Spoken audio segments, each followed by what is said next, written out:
How's it going, Bruce? I'm Bobby, and welcome back to the Lighthouse of Guiding Flame. Blinding Flame. The Lighthouse of Guiding Flame, which it did sound like in the starting episode. It could blind you, so who knows? Maybe it is the Lighthouse of Blinding Flame as well. Not a lot happened in the first episode, although I am very curious to see where the story is headed. So let's jump back in, shall we? Without further ado. Mr. Azkaban. What happened, Ethani? Why do you wear a mask? The keeper put a book he was reading back on the shelf and turned to the girl. Does it serve a special purpose, or you just like it? Are you curious? Very. A lot of different seafarers visit the lighthouse. Some of them look like you, and some of them walk on 5 legs and have 7 heads. 7 heads? 7 heads? Are you serious? Of course. And why do you need the mask? Considering how diverse the seafarers are that visit me, I don't risk scaring them with the sight of my face. Even if I look normal to you, it could be nightmarish for others. The mask allows me to be equally faceless for everybody. Do you care about impressionable travellers? You can say that. And can you show me? No. But why? I'd like to keep your spiritual equilibrium intact and leave my face a mystery. Do you have any additional legs, so 5-legged travellers won't be freaked out? No. Why? I've never thought about it. A shame. It's discrimination against the 5-legged seafarers, Mr. Azkaban. Not to say of the 7-headed ones. Really? The keeper went silent, apparently filled with surprise and guilt. It was a joke. Sorry. I like your sense of humour. It's real dry. Time flew by at the lighthouse. Actually, it was frozen, so as to not disturb Ethani from appreciating calm and peaceful times with a cup of amazing tea. Most of all, she liked tea with the winter morning flavour. Azkaban couldn't help but note that the blend's reserves would be all gone very soon if she kept it up. The only thing that troubled Ethani was the cloudy view from the window. The sea was not always darkish grey, and the clouds did not let sunlight was always darkish grey, and the clouds did not let sunlight through. But Ethani's spirits were high. She was surrounded by miracles, so why complain about bad weather? Good point. What's wrong, Mr. Azkaban? Seems like you have an important mission on her hands. Ethani almost jumped up and her eyes were burning with enthusiasm. A mission? Are we going to save the world from the evil forces invasion? Huh? The gates of evil have opened near the lighthouse and we must seal them so that the taint won't spread to other worlds. Just a joke, Mr. Azkaban. You better not joke about such things. When the keeper spoke in a serious tone of voice, Ethani always knew that she blurted out something stupid. What if the gates of evil do exist? Then what's our mission? Checking up on the lamp. Cool. The girl remembered the bright orange light penetrating the fog that she saw from her boat. It was the only reason she was able to dock on the shore. The lamp is an essential part of the lighthouse. Without it, seafarers won't be able to stick to the right course. Let's hurry then. Let's check the lamp. I'm glad you're so enthusiastic, but wait a moment. The keeper left Ethani's side and leaned to the huge chest that stood near the spiral staircase. Lamp flames are special. They never burn out and they don't need any fuel. Their lamp is so intense that the seafarers can see it even through the storms or fog. It reaches every world, helping every traveller wherever they may be. It sounds amazing. To think there exists a light that can pierce through not only through the patches of fog, but break through time and space itself. Ethani was in awe. Can I really see it? Won't a creature as lowly as me turn into dust at its magnificent presence? It has never happened before. But it can permanently blind you. Here, rub this into your eyelids. The keeper handed Ethani a small jar filled with gold-coloured ointment. Can I see the lamp now? This ointment will protect your eyes from the flames. The lamp is extremely bright. Ethani applied the ointment obediently. Her eyelids were hit with a refreshing cold sensation. Will I be able to see through walls now? Well, I just thought... Let's go. Ethani stepped onto the wooden spiral staircase for the first time. The stairs were towering above her head, disappearing into the top floor. Mr. Azkaban? Oh, sorry, there's something wrong with the lamp after all. Is it broken? We'll see. Ethani was worried, but she followed the keeper up the stairs in silence. Her heart was pumping from nervousness. What will the amazing lamp look like up close? Will the ointment help her? While ascending, Ethani was looking around unfamiliar rooms. Most of them were storage rooms where Azkaban put all the books that he'd read. Ah, so that's what happened. The upper floor reminded her of a closed observation deck, a wide space framed by high windows. At the centre of it stood a giant lamp in the shape of a glass vessel. What happened? Look up. Ethani threw up her head and sighed in amazement. Lighthouse's dark ceiling was swarmed by small shining balls. They flickered with a warm orange light, the one that Ethani had to thank for being able to find a way to the shore. There's so many lights. The lamp's door opened and the flames flew up. This happens from time to time. It looks beautiful. You're right, it's quite a charming sight. The light is so warm, it's so kind, caring and strong. This is how the lighthouse flames are supposed to be. They look like stars. Interesting. Do you like stars? I do, a lot. But I don't know much about them. Not a problem. You'll have plenty of time to learn. Yeah. That cut out abruptly. Well, let's not just stand and marvel. We need to get the flames back into the lamp. Seafarers have no beacon to help them navigate while the flames are in that state. Ethani imagined sailors getting their hopes crushed while desperately looking for the warm orange light inside the dark with no avail. Let's hurry. I'm ready. I may not look like it, but I'm a professional firefly catcher. They call me Ethani the Fearsome. Come on, Mr. Esteban. Don't just stay there. Here, take this. Ethani? Trim below lights. No one can escape the bane of fireflies. Whoop. Whoop, whoop. Oh, you're actually pretty good at it.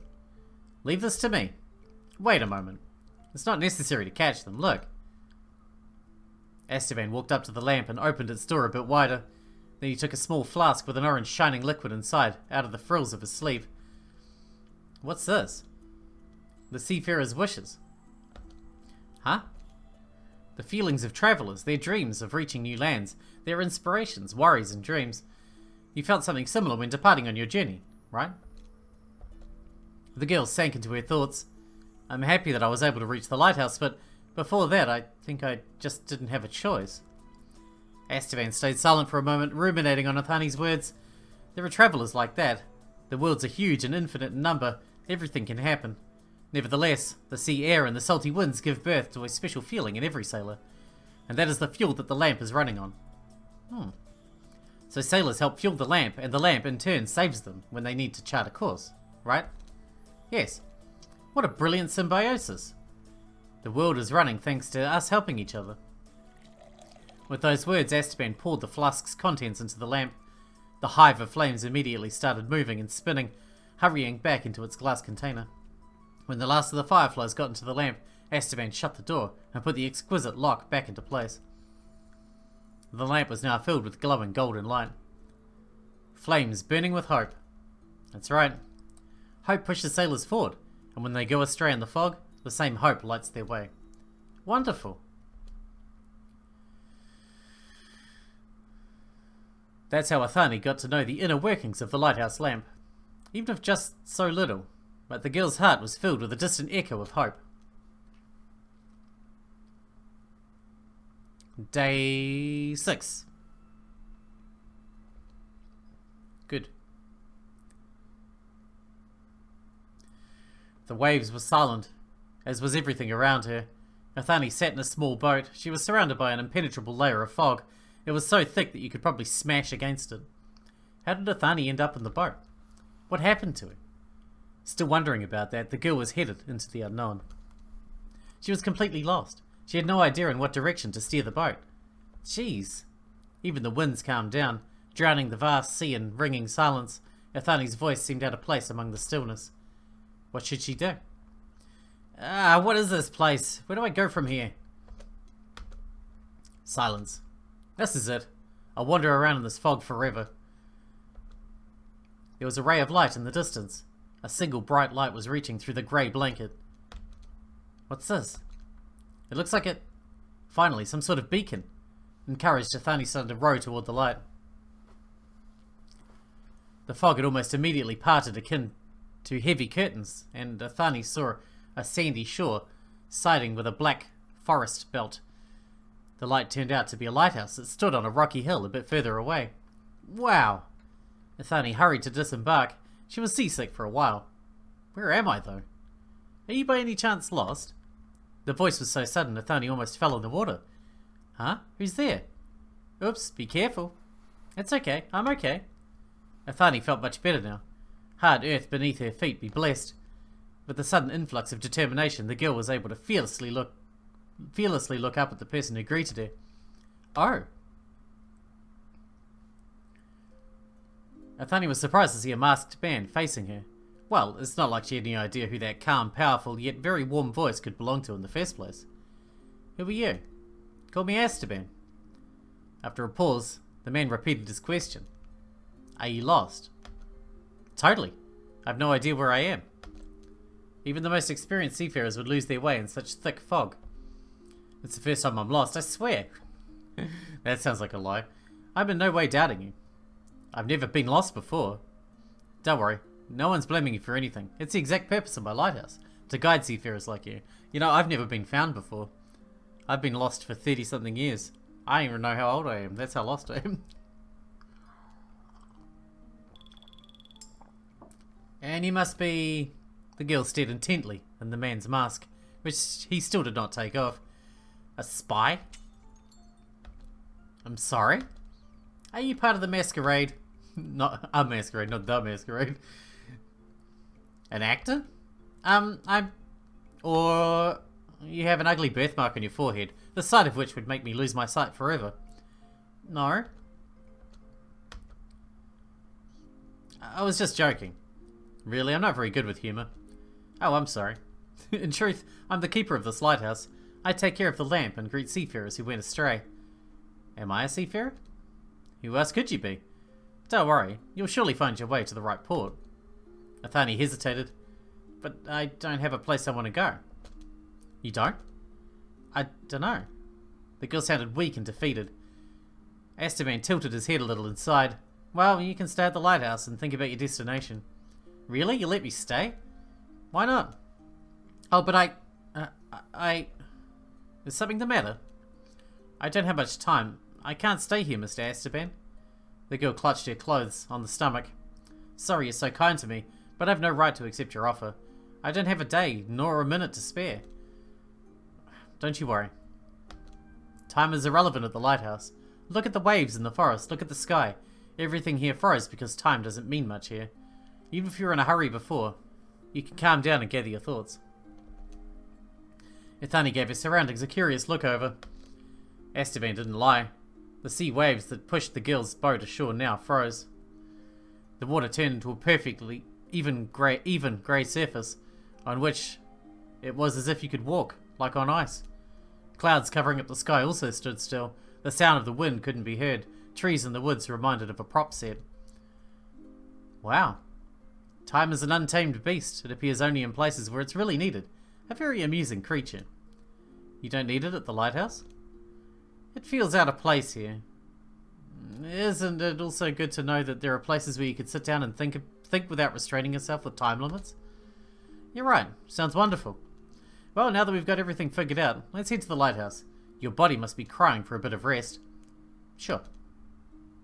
Ethani was almost jumping around from encouragement. To think there's a lighthouse in frozen time. She'd be completely done without it. Her feet dug into the wet sand, but the girl didn't notice a single wave hitting the shore, as if the world itself was frozen at a particular moment. Ethani wouldn't be surprised if there were fallen leaves or insects mid-flight in the forest. She didn't know if there were insects or birds or animals here, though. Well, probably not. Every place has its laws. Right. This is a nice place. It seemed like the keeper was a bit surprised, or saddened. In any case, he slowed down his pace. Was it worse where you came from? Ethani thought for a moment.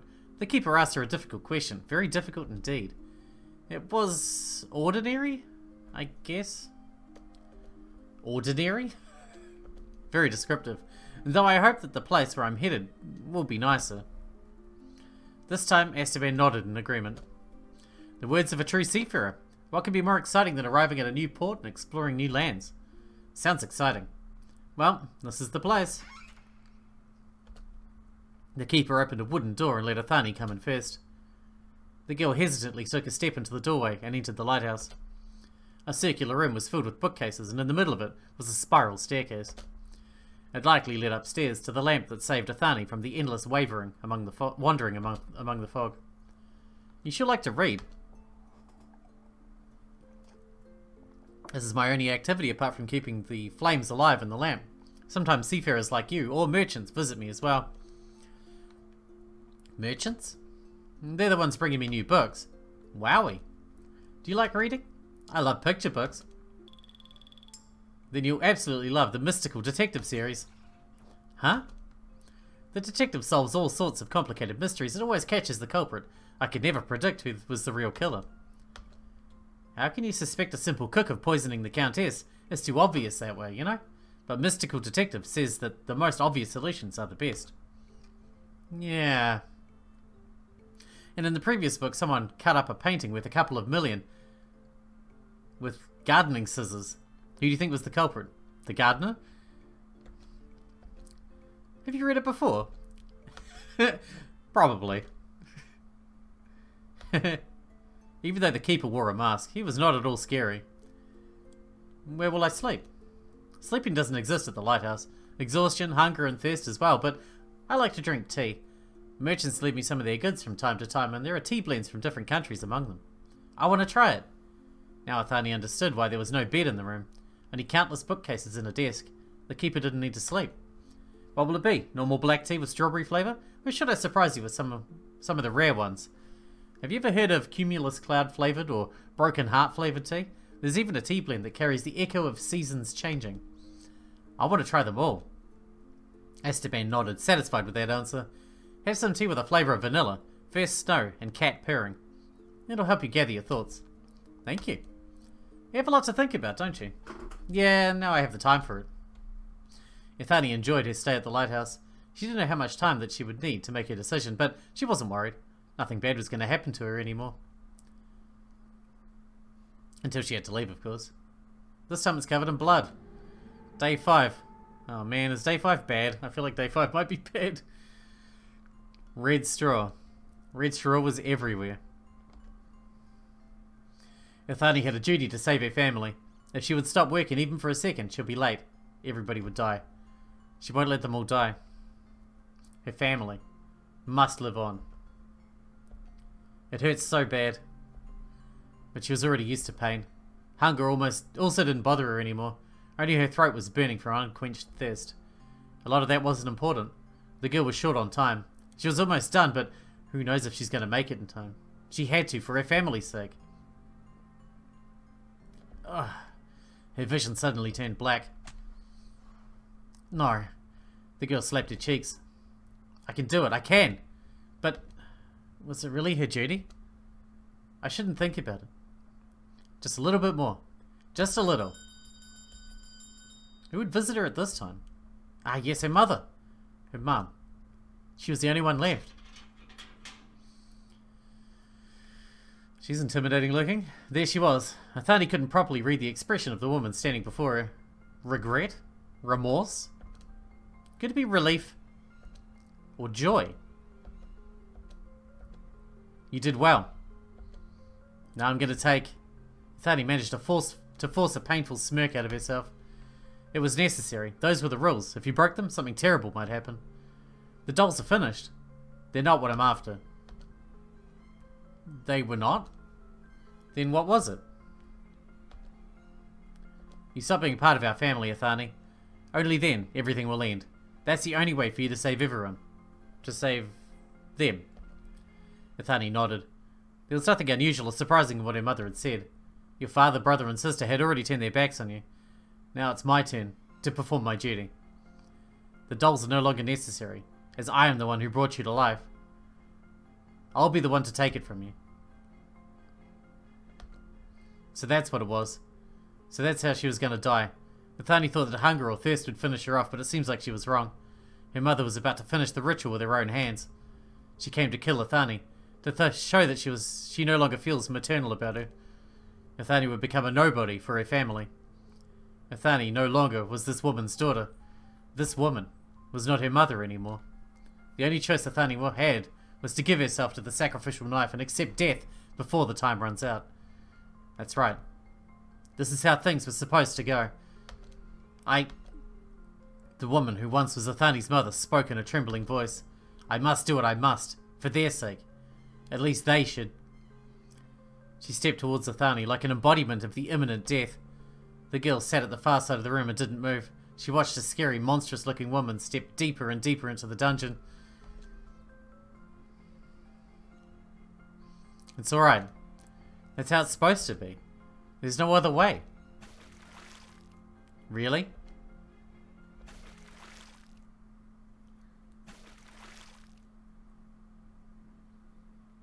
Ethani twitched a little. It was necessary to help the others. Her words were so hard to bear. It was so hard to accept the harsh reality. They've abandoned me. Despite their feelings, they threw me away. Threw me away.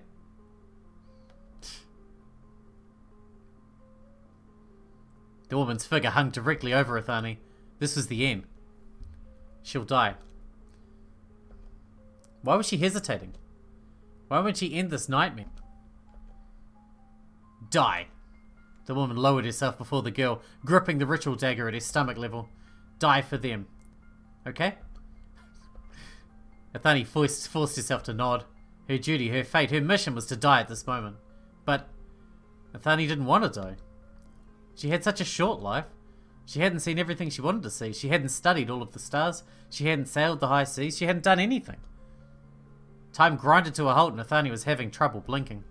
She was going to get murdered. The woman was ready to stab Ethani, and it was unlikely that her doubts would win over her fear. She was going to die. Kill, kill, kill, kill. No. Without thinking, Ethani grabbed a basket full of dolls that was standing nearby and threw it into the woman's face. She staggered back from surprise and slipped on straw and fell face up. Ethani? The woman tried to stand up but cried out in pain when some sharp object hidden among the straw pierced her hand. Ethani stood up with everything she had and limped her feet toward the cell door. She wasn't supposed to do that. What was the point in running anymore? All of her actions made no sense. Ethani, stop! No. She will die. Ethani, we're all gonna die. Don't you get it? Ethani hesitated for a moment and turned around to look at the screaming woman. And that's when the unbearable hotness pierced her stomach. Ethani took a step back, pressing the palms of her hands to the wound. Her breathing stopped as if stuck in her throat, and the girl was just flapping her mouth, trying to breathe in. Tears welled up in her eyes from pain and terror. This was right. This was the way. The sound of bare feet gliding across the straw. Ethani was backing up to the open door, pressing both her hands to his stomach. No, no, no. Ethani. Don't get close, don't you dare. Her pain was dulled by shock. Ethani was able to get out of the dungeon, and then she sprinted through the doorway with all that she could. Wait, where are you going, Ethani? Ethani couldn't hear anything. Away from you, obviously.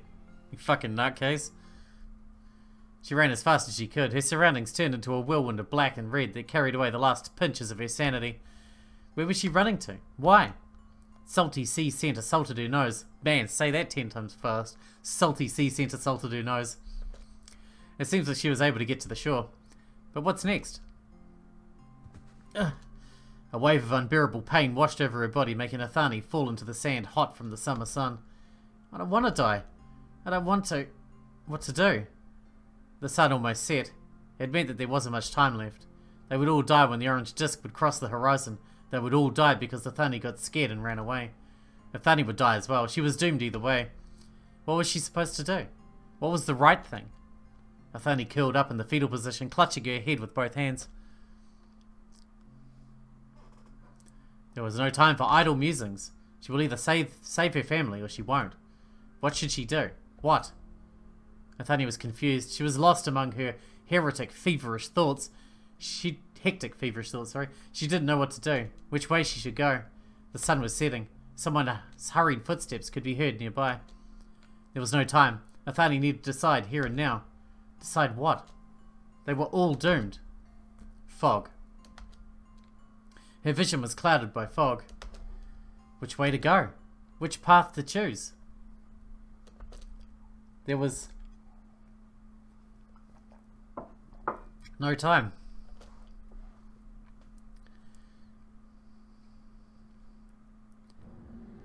Day 4. Well, shit's getting a lot more serious all of a sudden. Ethani felt weakness spread through her body. At first she felt dizzy, then her stomach was in pain, and then her fingertips went numb. Am I dying? She'd probably die today or tomorrow if nothing changes, but she mustn't. She mustn't die until her job is finished. I just need a little more time. She can no longer discern how many hours had passed since the sunrise. Time always flies by when you don't need it to. Ethani, in all of her confusion, realized that her 12 carefree years were gone in the flash of lightning. Had she really once lived outside this dungeon? Ah yes, it was just the day before yesterday. I finished. 120 more dolls. Ah, these damn dolls! Ah, so it's your turn now. Take them and leave. Ethani pushed the basket filled with straw dolls with her hand. Pain echoed through her hand, but the girl didn't even have the energy to wince. Thank you. Her brother stared, counting the dolls. After some time, he froze with his hands over the basket as if hesitating. I'm truly sorry. I know. Of course, her brother wasn't at fault for her suffering. He did what he had to do. Nobody is to blame. Nobody could save her now, even if they wanted to. Ethani, while I still see you as my sister, is there anything you want? Huh? I grant you a wish. Any wish. I promise. You promise? Yes, believe me. Huh. Gil's hands started trembling. She was in pain, cold and scared. The sight of straw made her nauseous, as did the dolls and the fate that awaited her tomorrow. Ethani had a duty to sacrifice herself so her family could be spared. It was necessary. Absolutely necessary. But at the moment, cracks of hesitation and despair ran through her will. She wanted to live. 12 years is just not enough. Where's the justice in taking away her future? Needless doubts, but they were oh so sweet. Do you really promise? Will you grant my wish? Yes. Then, did she really deserve another chance? Then, just a tiny chance? Save me! Ethani rushed to her brother, clinging to his clothes with her wounded hands. She grasped him like no one would grasp their last hope, or even though there was no hope for her. Take me away from here. I can't do it anymore. I'm tired. I give up. I want to live, please. I feel terrible. Take me away from here. I beg you. Ethani, you promised. Ethani, you promised. Promised. You promised to do whatever I asked. Why? Why are you silent? Will you break your promise? I need to take half of the dolls. Why did you make that promise? Continue working. This is your duty. Goodbye, Ethani. Her brother took the basket and disappeared into the darkness of the hallway. Ethani was left alone once again. Was she alone, though? No, not at all. Eyeless faces of dolls watched her from all over the room. Stop. Please stop. Forget about your brother, Ethani. Rip off all your warm feelings towards him out of your heart. Please don't look at me. Enough. The girl tried to pick up the basket and throw it at the wall, but her weakened legs gave way and she stumbled into the straw. No. Ethani lost breath from the pain that shot through her body. A scream stuck in her throat and tears that just moments ago welled up in her eyes dried up. Why? Her brother declined to help. Well, it wasn't surprising. They would all die otherwise. They wouldn't be spared. All of her doubts were needless. Ethani just needed to fulfill her duty, that's all. She felt a pang of guilt for her earlier childish conduct. What was she thinking? How could she stop caring for the lives of her family? No. No more hesitation. She would finish the remaining dolls, whatever the cost. Seems like Ethani had lost her consciousness at some point. She continued working on the dolls as soon as she came to. Time for her felt like a slimy torrent filled with the scent of straw and blood. Her hands moved on their own. They didn't command from her mind anymore. They automatically took a bundle of straw, binded it to a thread, and put the finished doll in the basket.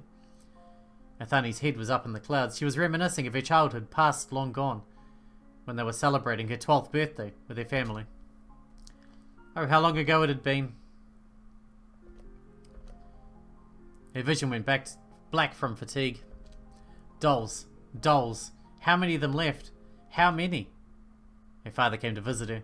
Ethani always saw him as a confident, unbeatable hero, a mighty warden, a person who could make miracles happen.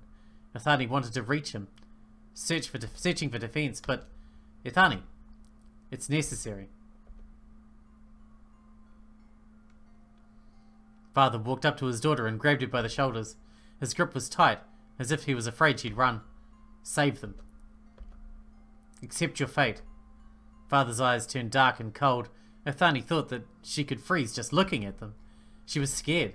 No, she was utterly terrified. Daddy? His grip became even tighter, and the girl gasped from the sudden pain. Fulfill your duty, Ethani. Fulfill it. Her mighty warden transformed into a harsh prison guard in the blink of an eye. His touch was painful. Was her father always like that? Let me go. You must save them. Let me go, please. Ethani started crying, no longer able to fight her fear. Her father was scary. He terrified her, making her body shiver. I can't. His fingers dug into Ethani's shoulders with such force that it was hard to breathe from all the pain. I can't. I'm scared. Let me go. I'm so scared. Ethani tried to free herself from his grasp, but to no avail. It was the first time the girl had to experience the full strength of her father. Nobody could go against his will. Not her mother, not her brother, not her sister. Nobody. He's scary. Scary. Ethani went limp after losing her will to fight. Only then her father let her go and turned toward the basket with dolls. He counted the necessary amount and headed for the exit without looking at his daughter even once. Thank you, Ethani, and goodbye. That was fucked up, man. We need to wrap this one up because we're out of time for today, but we're down to day 3 already, so I imagine we're going to be finishing our countdown in the next episode. And then we'll be seeing it through in the other direction, perhaps? I don't know. But shit just got real fucked up. So, hope you guys enjoyed it, and we'll see you in the next one.